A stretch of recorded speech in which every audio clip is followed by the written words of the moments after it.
Hi guys, আমি রাখি। আমার রাখিস লাইফস্টাইল অ্যান্ড ডেইলি ব্লগে সবাইকে অনেক স্বাগত জানাই। তো আজকে আবারও চলে এলাম একটা নতুন ভিডিও নিয়ে। তো কি করলাম না করলাম সবটাই শেয়ার করছি এই ভিডিওতে। তোমরা সঙ্গে থেকেও আশা করি সবার ভালো লাগবে। তো দেখো, আমি কিন্তু সমস্ত রকমের কাজ কমপ্লিট করে স্নান করে এসেছি, আর মেয়েকেও স্নান করে রেডি করে দিলাম।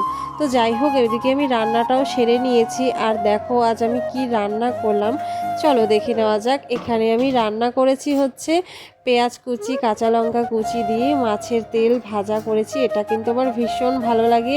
আর এদিকটায় করেছি হচ্ছে পটল আলু দিয়ে মাছের ঝোল। আর দেখো এখানে মাছ ভাজা আছে। আমার কিন্তু প্রচণ্ড পরিমাণে খিদে পেয়েছিল, কারণ সকাল থেকে তেমন কিছুই খাওয়া হয়নি।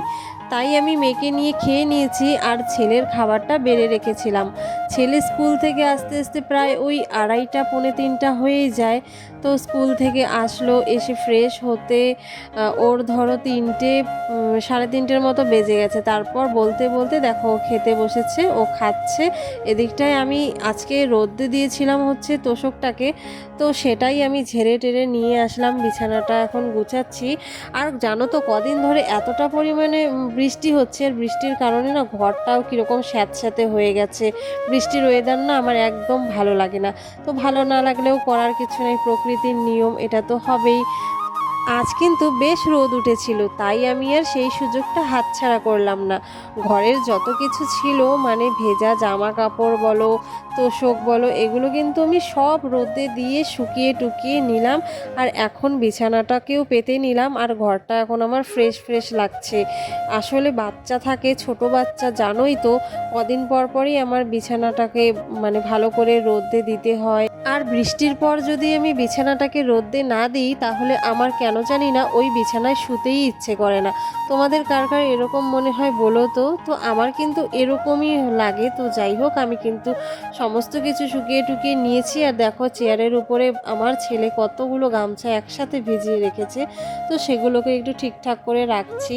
আর এখন কিন্তু বিকেল গড়িয়ে প্রায় সন্ধে হতে লাগলো, আর আমি আগ মুহূর্তে প্রতিদিনই এই কাজগুলো করেই থাকি। তো যাই হোক, জানালা টানালা বন্ধ করে দিচ্ছি, কারণ প্রচণ্ড পরিমাণে মশা।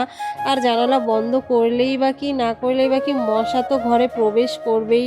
তো যাই হোক, মেয়ে যেন কি একটা আমাকে নালিশ করে গেল, ছেলে কিছু করেছে আর কি, নালিশ করে কিন্তু ও দিল দৌড় ওদিকে। আর আমি দেখো ঘরটাকে ভালো করে পরিষ্কার টরিষ্কার করে নিচ্ছি। এরপরে প্রতিদিন সন্ধ্যের আগে এই কাজগুলো তাড়াতাড়ি করার চেষ্টা করি, কিন্তু হয়ে ওঠে না। ওই 1 ঘন্টার কাজ 2 ঘন্টা লেগে যায়, কারণ ছোট বাচ্চা বারবার ঝাড়ুর সামনে চলে আসে, গুছানো কাজগুলো অগোছালো করে দেয়। তো সেগুলো করতেই আমার অনেকটা লেট হয়ে যায়। তো যাই হোক, আমি কিন্তু ঘর টরগুলো ভালো করে ঝাড়ু দিয়ে নিলাম। আর এখন দেখো প্রায় অনেকটাই অন্ধকার হয়ে এসেছে। আর এখন কিন্তু যখন তখন মেঘলা করে, বৃষ্টি চলে আসে। তো যাই হোক, এখন আকাশটা অনেকটাই মেঘলা, রাত্রিবেলা বৃষ্টি হবে। তাই দেখো আমি কিন্তু এখন জামা কাপড়গুলো সব উঠিয়ে নিব।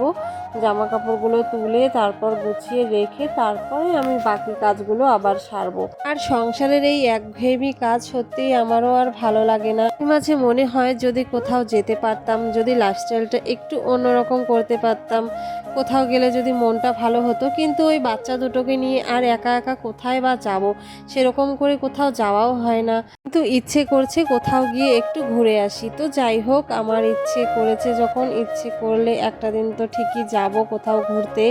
আর মাঝে মাঝে কোথাও ঘুরতে গেলে মনটাও ভালো লাগে। তো যাই হোক, দেখো আমার কিন্তু কয়েকটা বাসনও ছিল, সেই বাসন কয়টা আমি মেজে নিলাম। মেজে নিয়ে তারপরে আমি এখানে হাত মুখ ধুতে চলে এলাম। আর এখন কিন্তু দেখো অন্ধকার হয়ে গেছে, প্রায় সন্ধে লেগে গেছে, সবাই সন্ধে টন্ধে দিচ্ছে। তো আমিও হাত মুখ ধুয়ে সন্ধে দিতে চলে এলাম। এদিকে দেখো একজন আমাদের বাড়িতে চলেও এসেছে সন্ধে দেওয়ার টাইমে। তো উনি ওদিকে বাচ্চাদের সঙ্গে কথা বলছে, এদিকে দেখো আমি সমস্ত ঘরে ধূপ দেখাচ্ছি। তো যাই হোক, আজকে ভিডিওটা এই পর্যন্তই। তোমরা যারা আমার চ্যানেলে নতুন আছো, তারা অবশ্যই চ্যানেলটা সাবস্ক্রাইব করে দিও, আর একটা লাইক, একটা কমেন্ট, একটা শেয়ার করে দিও। তো দেখা হচ্ছে পরের কোনো ভিডিওতে। টাটা।